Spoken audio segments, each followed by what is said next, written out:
So here are some essential movie details. Tom Conway, who plays Dr. Judd in this film, he recreates the character he had in Cat People from 1942. In early drafts of the script, Conway's character was actually referred to as Mr. Siegfried.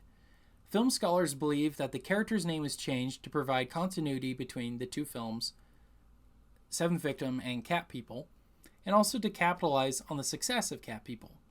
Judd's character, however, had died in Cat People, calling into question the relation of the two narratives. So that's kind of interesting. I want to say he did another film with this character. I could be wrong, but he's played very similar characters, Tom Conway has. Alright, so now let me get into my thoughts on the plot. I gave it a 3 out of 5. I thought it was okay, not great. You know, I love when the younger sister is investigating, trying to figure out what happened to her sister. I like that side of the film. But once we get away from that and get into the weird satanic cult stuff, it gets a little weird. And the resolution of the story I'm not satisfied with, because they kidnap the sister, right? You know, the one pictured here who's been missing the whole movie. They kidnap her, the Satanist cult does, because she's betrayed them and all that. And they're like, okay, you need to drink the poison, you need to die. And she's just like, no. Come on, you got to drink it. No. And then finally she picks up the cup, and then one of the other women there, she screams and knocks it out of her hand and starts crying. And then they just decide to let her go. And then she's gone after that. I don't know. It seemed there was plot elements that were missing. The movie's only an hour and 10 minutes. But that's pretty typical of B movies. But I don't know, because after that she goes back to the house. And then she's talking to her neighbor, who's kind of weird too, who's thought about killing herself as well. I don't know. There's just a lot of weird stuff that happens at the end, which is really sad, because this started off really strong. I love the mystery aspect, the detective aspect.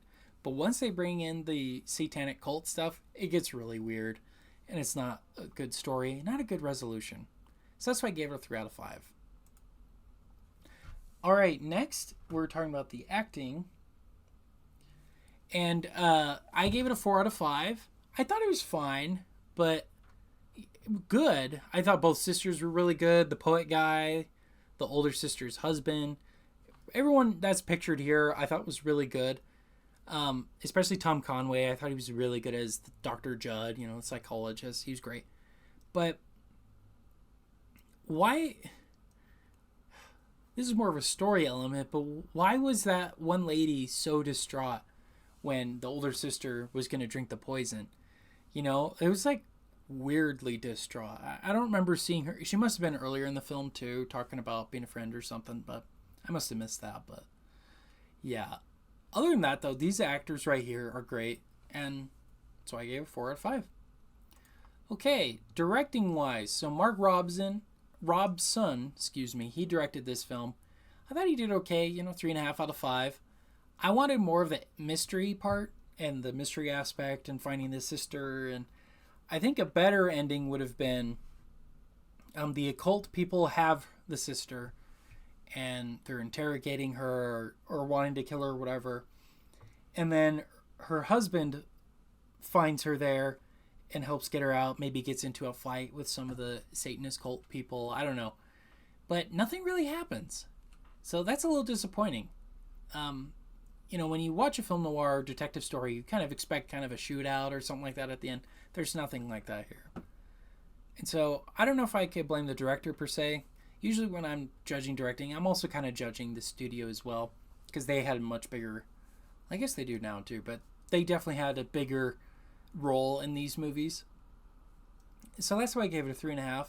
But if you look at his other films here, so he did Valley of the Dolls, he did Isle of the Dead, Harder They Fall, that's the last Bogart film, Earthquake. This is one of his more famous films, Bridges at Tokurai.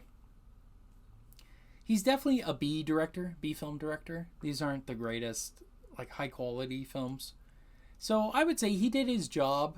But again, there's some weird choices that I think shouldn't have been made for this movie. Alright, let's talk about cinematography and special effects. So talking about that scene with the cup there, that was actually one of my favorite moments. But that's the most interesting camera angle in the whole movie. Other than that, it's pretty generic. It's definitely a B movie, definitely lower quality, lower cost film. And that's why I gave it a 3 out of 5. It just is very generic, very. I mean, there's nothing wrong with a cheaply made film, but this felt kind of cheap in some of the scenes. This scene is probably one of the better ones. But again, nothing really happens with it, which is disappointing. Okay, talking about the music, kind of same. It's pretty basic noir detective mystery music. It's nothing to write home about. 3 out of 5. Okay, so tallying that all up, that brings my Letterboxd score to a 3.3 out of 5, which I'm rounding to a 3 out of 5. And that makes my critic list score a 66%. So would I recommend this movie? Not really. If you want some good B-movie film noir, I recommend the Alan Ladd films, such as Appointment with Danger and Blue Dahlia. Those are much, much better. Even Gilda is technically a B picture. I recommend those movies more than this one. This one feels kind of cheaply made, and the story is kind of all over the place, and I wish I had a better resolution. And so with that, that's why I gave it a 3 out of 5. All right, well, those are my thoughts on The Seventh Victim from 1943, and that's today's movie review.